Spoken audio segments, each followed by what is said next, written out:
on, I gotta adjust something here, so excuse the camera, this camera wobble. All right, so I refuse to pay the prices that are going on for ammo right now.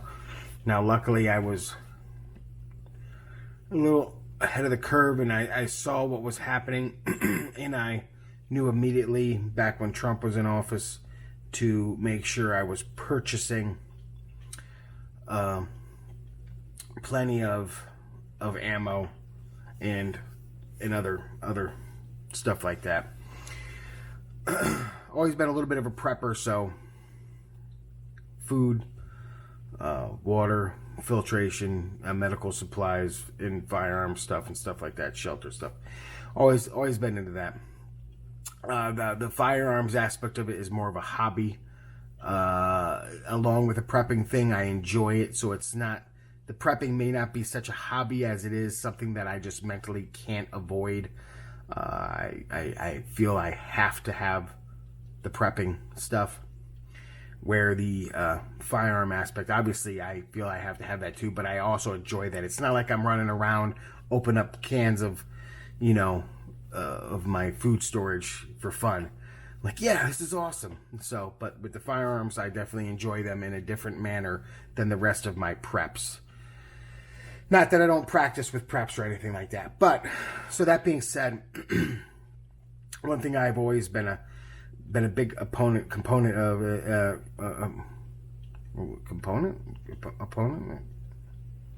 fan of, whatever. I don't fucking know. One thing I've always enjoyed doing is shooting. And being that ammo is the prices that it currently is, I decided that I wanted to maintain my ability to shoot, but obviously bring it down a little bit so I didn't have to go out and burn up a lot of my ammo stock and or pay for a lot of the expensive ammo that's out there currently. So I worked in where I stopped doing the pistol caliber carbine, which is fine because that kind of actually stopped at my gun range anyway for a year there with the COVID thing, because for some reason everybody that does the pistol caliber carbine once a month, the little competition there, it's all like older guys that if they got COVID they'd probably disintegrate. So it's all older guys, and once again, for some reason, they all have MP5 fully automatic machine guns, and I'm sitting there without a fully automatic. So I never win anyway. Not that that's what it's about, but they just get a little weird because they're trying to collect everybody's brass as you're shooting. Because that's how I guess they can afford to continue to shoot those things, is constantly reloading. So you're like, do you mind? Anyway, so what I have really picked up on during this is, I guess you'd call it dry fire, but not necessarily just dry fire practice. I have really, really, really picked up on holster drawing, getting the proper grip, the proper sight picture. For some reason, my arms feel that my neck is 3 inches lower than it currently is, shorter than it currently is. And I was constantly having an issue where when I would bring my firearm up, and I see a lot of people doing this, bring my firearm up, push out, get it on what I felt, which my arms felt was was on target, would cause me to have to lower my neck, crimp my neck down, and bring my head down to line up with the sights. I was, and I want to say successfully able to get that out of my muscle memory, but it's something you're always going to be working on. You always want to make sure you're doing that kind of training. So I would consistently train that to make sure I'm bringing my firearm up to where my eyes are looking at the target. I don't need to bring my firearm below where my eyes are looking and then cringe my neck down. I need to bring the firearm up to my eyes. And like I said, you see a lot of people doing that. So I worked on that non-stop through a multitude of holsters. This one I have here is a QVO with a QLS from Safariland, drop leg, and whatchamacallit, drop leg, and the QLS, whatever. This is QLS. This is the QLS. And then this is your like a medium drop leg. They have a longer one, I believe. I should have that. I just grabbed one. I grabbed this one. I've been training with, specifically training with a concealed carry holster, but I've also been training with stuff like that. That's why I brought this out. Now, you don't have to pull the trigger once you get it on the target.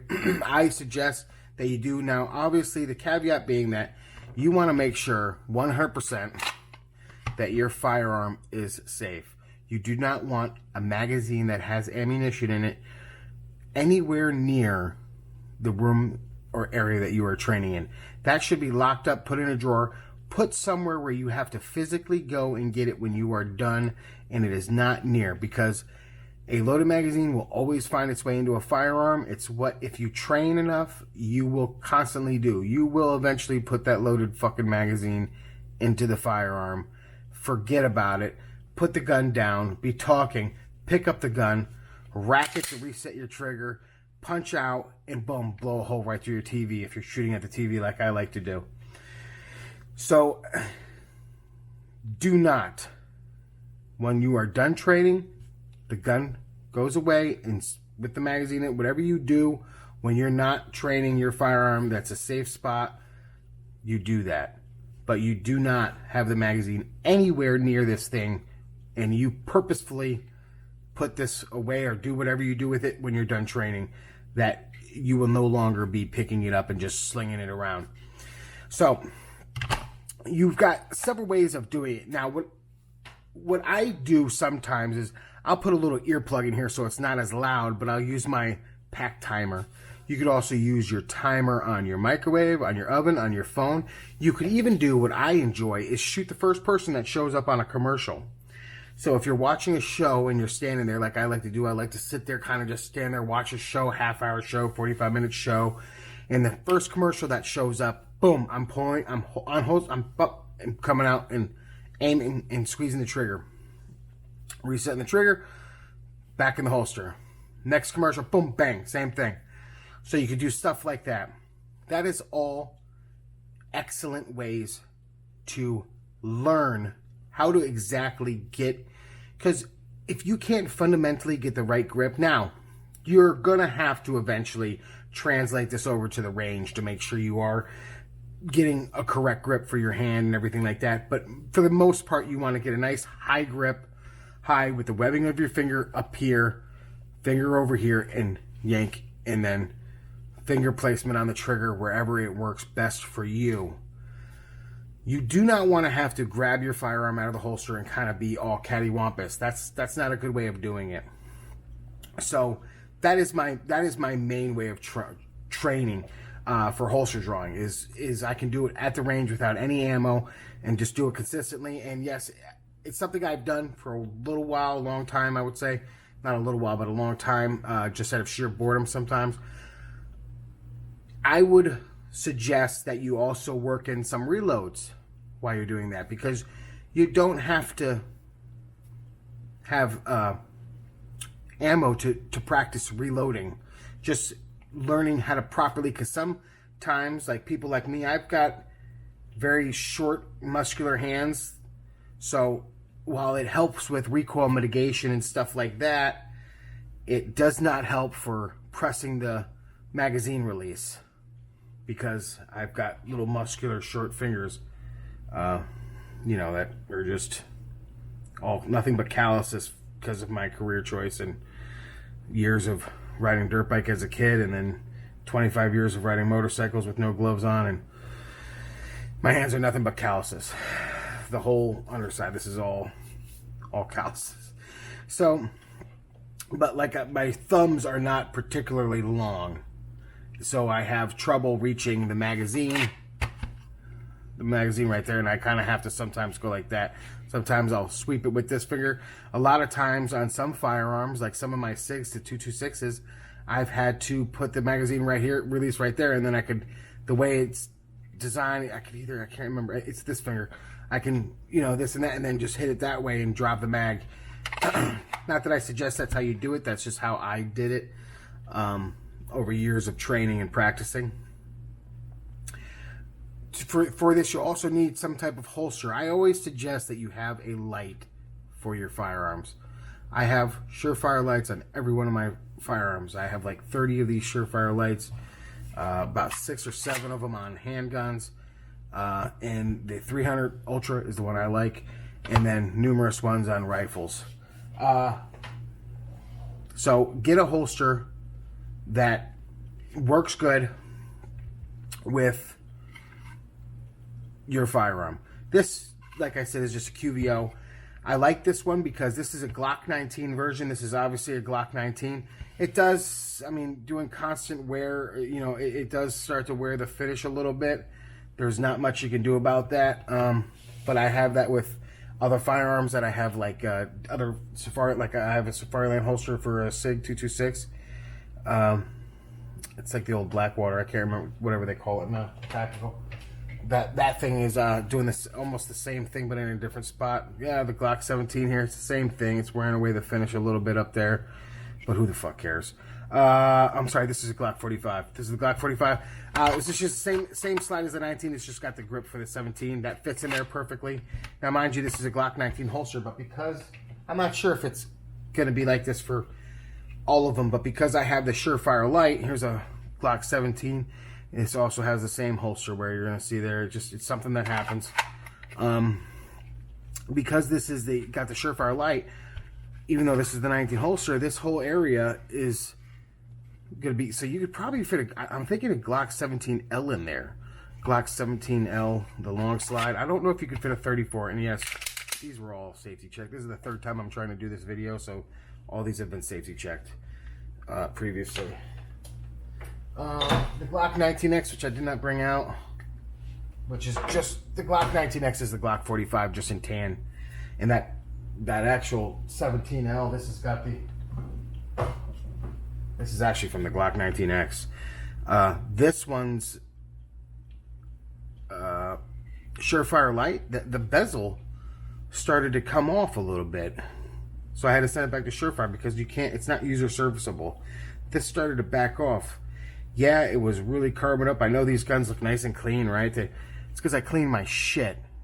I clean my tools. I clean my shit. That's why this one looks so good. The only way you can tell is all the holster wear, but I don't even know if that's coming up on camera. There's a really bright light, and it might not be coming up on camera. It might just be washing it out. I'm not a fan of these people that are like, yeah, my gun's real dirty because I shoot it so much, so that's why it's real dirty. Because of all the shooting I do, because I tactically train all the time. Clean your fucking gun. I love people like, oh, I shoot it until it starts to malfunction, and then I'll oil it.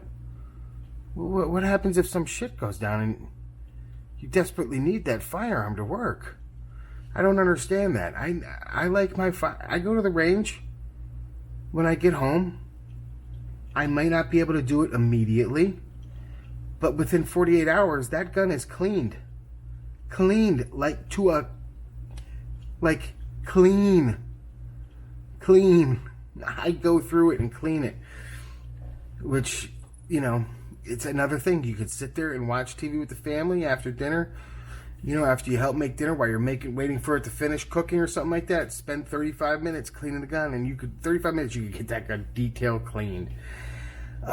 So yeah, always make sure that you have a clean firearm.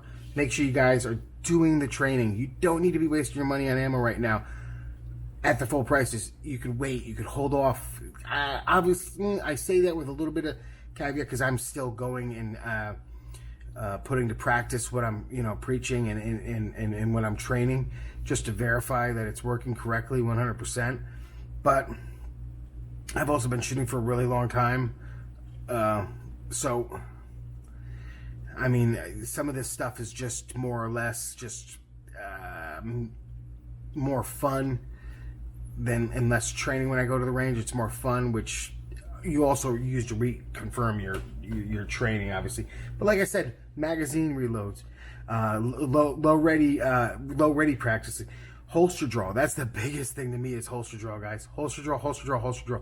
Because if you whip that thing out and it's a limp dick, guess what? She's walking away. You got to pull that thing out hard as fuck and be on target and ready to rock and roll. You know what I'm saying? You got to be ready to perform. All right, guys. Thanks for watching. I'm going to get the fuck out of here. It's taken me like 5 times to redo this video. Tomorrow's my first Sunday off in like forever. I'll put it this way. I put about 6,000 miles on my Harley a year and a half ago. Which is not a lot, but this year I've put like 300 miles on it so far. Just been working so working. All right, guys, have a good one.